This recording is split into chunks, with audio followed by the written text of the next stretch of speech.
Back in 2016, SEAT launched its first SUV. It was the Ateca, a Nissan Qashqai-sized SUV, and we like it a lot here at Carbuyer. But what if you want something a little bit smaller? Well, SEAT may well have the answer for you. It's the Arona. It sits below the Ateca and joins the compact SUV class right at the peak of its popularity. So it takes the Ateca's looks and has shrunk them down a bit, and takes on the Citroën C3 Aircross, Kia Stonic, Hyundai Kona and the good old Nissan Juke.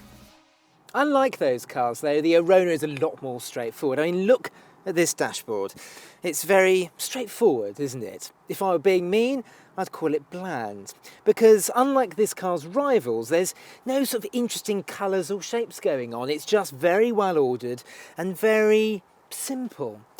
It's particularly scratchy in a lot of places as well. I mean, everything feels well put together, but the plastics feel quite cheap. I mean, there's no soft touch plastics anywhere on this dashboard. I mean, look at this door, for instance. There's 3 different types of plastic used. Listen to this. There are, however, quite a few storage places. There's a couple of cup holders down here. There's a space under the armrest. There's a wireless phone charge pad. The door bins are quite large, and the glove box passes the Carbuyer Big Package of Crisps test. But despite it feeling very bland in here, you will not be wanting for toys. There is no bargain basement entry-level version, so the range kicks off with the SE, and that gets 17-inch alloys, metallic paint, all-round electric windows and daytime running lights. Then there's the SE Technology, Sporty FR and FR Sport, and the posh Excellence and Excellence Luxe. But we'd stick to the SE Technology, with its 8-inch touchscreen with sat-nav, Apple CarPlay and Android Auto, and wireless phone charging.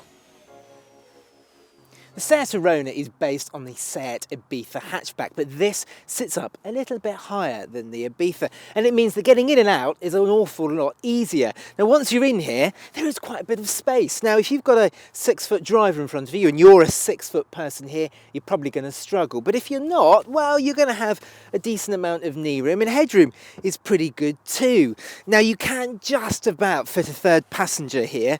They won't be your friends for too long though, because they really are going to be squabbling for shoulder room. But for short journeys, it's absolutely fine. What would be nice though, especially as this is a family car, would be if there were pockets on the backs of the seats and if there were an armrest, but perhaps I'm just quibbling a little bit too much. Now, if you want a little bit more space than the Arona offers, you're going to have to go for something like the Citroën C3 Aircross. Now, if you want your compact SUV to be nice and practical, then the Arona should be right at the top of your shortlist, because it has one of the largest boots in the class. And lift up the tailgate and you'll find a very square loading area. It's not much of a load lip either. We've got a double height boot floor here, so if I lift that up, there's space for a space saver spare wheel and also a little bit of storage. Let me just grab the Carbuyer suitcases, and you can see there is a huge amount of space in here, especially for such a small car. And of course you can make this space larger with the 60/40 folding rear seats. And when the boot is in its highest position, you've got an almost flat loading area, which for a car of this type is actually a really good plus point. But if you do want more space, you're going to have to look at cars like the Citroën C3 Aircross. Because of its rear seat that slides backwards and forwards, it gives you a little bit more boot room. Under the bonnet there are 3 petrols, 2 1-litres and a 1.5 with cylinder deactivation for the FR and FR Sport, but the pick is the 114 bhp 1-litre.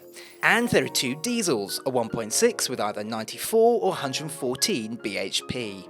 Now, we've got the 1-litre with 95 horsepower.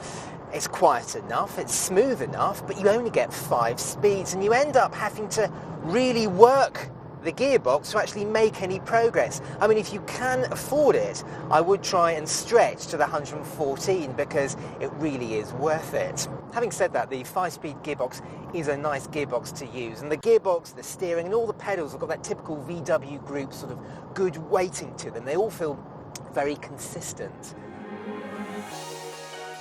Like a lot of its rivals, there's no four-wheel drive version, but if you're after an Arona with a bit of spring in its step, there's a FR Sport with different driving modes and stiffer suspension, although the reality is the ride is just a bit firmer.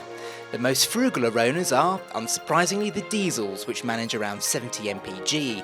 Our 1 litre test car managed 45. Well, what do I think to this Arona then? Well, out of all these compact SUVs that have arrived in recent months, the Arona does stand out. And why do I think that? Well, it's spacious, it's good enough to drive, it's comfortable, and it's built well enough as well. However, it is very dull in here, and cars like the Citroën C3 Aircross are quite a bit cheaper than this. The Arona can be quite expensive. The car we've got here is around £17,500, and that is quite a lot of money. But if you want a compact SUV that's got inoffensive looks and is just going to get on with the job in hand, the Arona should be right at the top of your shortlist. If you enjoyed this review, watch our Kia Stonic video and our SUVs playlist, and don't forget to subscribe to our channel by pressing the Carbuyer logo.